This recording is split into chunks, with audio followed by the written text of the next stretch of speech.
বিশ্বের সবচেয়ে ধনী ফুটবলারকে শুধু মাঠের গোল নয়, মাঠের বাইরেও কেউ কেউ গড়েছেন কোটি কোটি ডলারের সাম্রাজ্য। তো চলুন দেখে নেওয়া যাক সেই তালিকা। 10 নম্বরে রয়েছে রোনালদো নাজারিও। ব্রাজিলের এই কিংবদন্তির সম্পদ প্রায় 170 মিলিয়ন ডলার। 9 নম্বরে রয়েছে জলাতান ইব্রাহিমোভিচ। আত্মবিশ্বাস আর দুর্দান্ত ক্যারিয়ার তাকে এনে দিয়েছে প্রায় 190 মিলিয়ন ডলারের সম্পদ।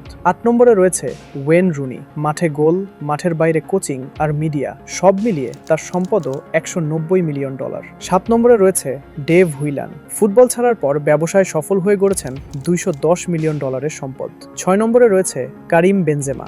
রিয়াল মাদ্রিদের সাফল্য আর সৌদি লীগের বড় চুক্তিতে তার সম্পদ 220 মিলিয়ন ডলার। 5 নম্বরে রয়েছে কিলিয়ান এমবাপ্পে। অল্প বয়সেই তার সম্পদ পৌঁছেছে 250 মিলিয়ন ডলারে। 4 নম্বরে রয়েছে নেইমার জুনিয়র। ফুটবল আর বিজ্ঞাপন মিলিয়ে তার সম্পদ 450 মিলিয়ন ডলার। 3 নম্বরে রয়েছে ডেভিড বেকহ্যাম। অবসরের পরও ব্যবসা আর ক্লাব মালিকানা থেকে তার সম্পদ 450 মিলিয়ন ডলার। 2 নম্বরে রয়েছে লিওনেল মেসি। মাঠের জাদুর পাশাপাশি স্পন্সরশিপ আর ব্যবসা মিলিয়ে তার সম্পদ প্রায় 1 বিলিয়ন ডলার। আর 1 নম্বরে রয়েছে Cristiano Ronaldo. Football, CR7 brand, hotel আর নানা ব্যবসা মিলিয়ে তার আনুমানিক সম্পদ 1.4 বিলিয়ন ডলার, যা তাকে বিশ্বের সবচেয়ে ধনী ফুটবলার বানিয়েছে। তো আপনার প্রিয় ফুটবলারকে কমেন্টে জানাতে ভুলবেন না এবং এ ধরনের তথ্যভিত্তিক ভিডিও দেখতে আমাদের চ্যানেলটি সাবস্ক্রাইব করুন।